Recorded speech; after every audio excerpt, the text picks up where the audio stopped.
నమస్తే. ఆంధ్రప్రదేశ్లో గత 42 రోజులుగా అంగన్వాడీలు చేస్తున్నటువంటి ఆందోళన కార్యక్రమానికి తెరపడింది. అర్ధరాత్రి చర్చలు జరిగాయి.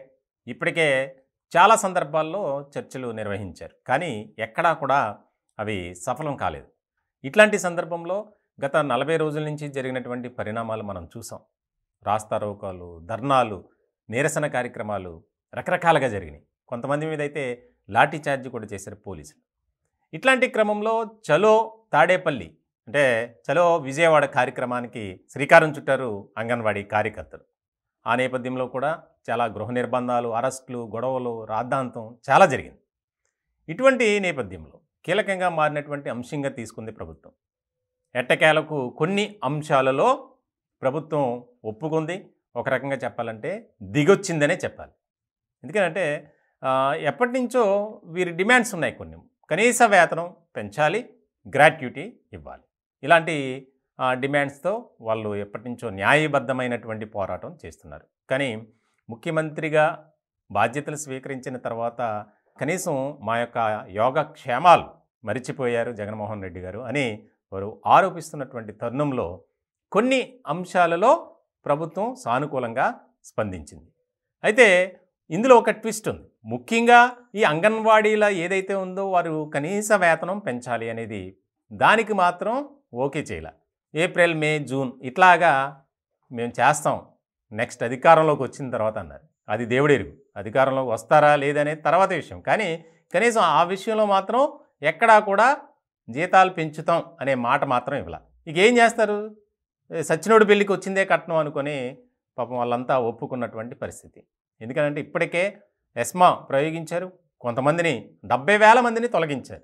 రాష్ట్ర వ్యాప్తంగా ఒక్క రోజులో ఒక టైం పెట్టారు. ఆ టైంలోపు రాకపోతే విధుల నుంచి తొలగిస్తామన్నారు. అలాగే 70,000 మందిని తొలగించారు. ఇట్లాంటి క్రమంలో ఉన్న ఉపాధి కూడా కోల్పోతామని భావించారు. దానికి సంబంధించి ఇంకా చేసేదేమీ లేక అంగన్వాడీలు అలాగే ఆయా వర్గాల సంఘాలు, ముఖ్యంగా మినిస్టర్ బొత్స సత్యనారాయణ అలాగే సజ్జల రామకృష్ణారెడ్డి ఇద్దరితో కూడా చర్చలు జరిగినాయి అర్ధరాత్రి. దానికి సంబంధించి ఏమేమి ఒప్పుకున్నారనేది ఇక్కడ కీలకంగా మనం చెప్పుకోవాలి. ముఖ్యంగా ఏదైతే పెండింగ్లో ఉన్నటువంటి టీఏడిఏను విడుదల చేస్తామన్నారు. అలాగే సమ్మె కాలం ఈ 42 రోజుల పాటు జీతం ఇస్తాం అంటే సమ్మె చేశారు కాబట్టి జీతం ఇవ్వం అనేది ఒకటి పెట్టారు.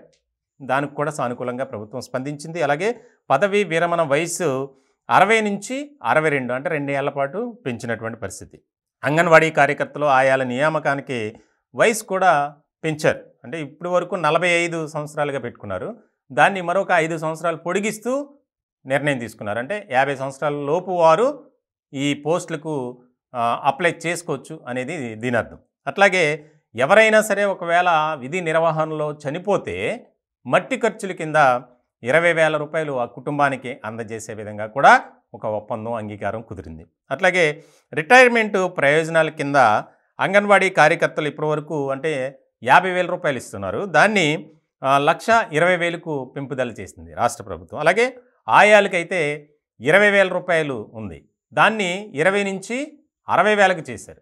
ఇటువంటి ప్రయోజనాలతో ప్రభుత్వం ఒక అంగీకారం కుదుర్చుకుంది. ముఖ్యంగా ఎందుకంటే వారు చేస్తున్నటువంటి సర్వీస్ ఏదైతే ఉందో చాలా కీలకంగా మారినటువంటి అంశంగా మనం చూడాలి. వారు రోడ్డెక్కర్, అందరూ మహిళలే. వారిని ఈడ్చుకెళ్ళేటువంటి పరిస్థితి, గృహ నిర్బంధం, అరెస్టులు, లాఠీ చార్జ్ అన్నీ జరిగినాయి. అయినా కూడా వాటన్నిటినీ భరిస్తూ వారు పెట్టే వేధింపులు తట్టుకుంటూ మేము ఇలాగే ఉంటాం, ప్రభుత్వం దిగి రావాలి, జగన్మోహన్ రెడ్డి గారు మాకు ఏదైతే వాగ్దానం చేశారో, ఏమైతే హామీలు ఇచ్చారో వాటిని నెరవేర్చాలి. ఇది వారు డిమాండ్ చేస్తున్నటువంటి పరిస్థితి. ఇట్లాంటి నేపథ్యంలో అందరూ కూడా విరమించారు. ముఖ్యంగా ఈ 70,000 మందిని తొలగించారు, వారిని మళ్ళీ విధుల్లోకి తీసుకోవాలి అనేది కూడా ఒక ప్రపోజల్ పెట్టారు. దానికి మంత్రి బొత్స సత్యనారాయణ ఒప్పుకున్నారు. ఎవరినైతే తొలగించారో ఆ 70,000 మందిని కూడా విధుల్లోకి తీసుకుంటామని. కాకపోతే అన్నీ బాగానే ఉన్నాయి, ఒకే ఒక్కటి మాత్రం ఒప్పుకోలే. కనీస వేతనం పెంచాలి అనే దాని మీద మాత్రం ఒక మెలిగి పెట్టింది. వచ్చి అంటే ఏప్రిల్ నుంచి జూన్ మధ్యలో పెంచుతామని.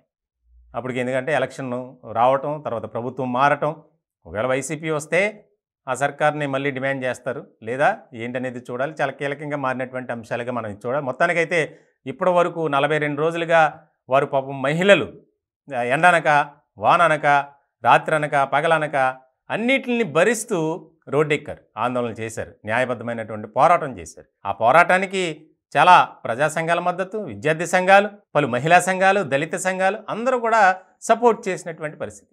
మొత్తానికైతే వారు అర్ధరాత్రి చాలా సమయం చర్చలు జరిగాయి. ఒక్క కనీస వేతనం అంశంలోనే ప్రభుత్వం ఒక మెలిక పెట్టింది. సరే అని చెప్పి ఇంకా చేసేదేమీ లేక మొత్తానికి ఒప్పుకున్నారు అంగన్వాడీ కార్యకర్తలు.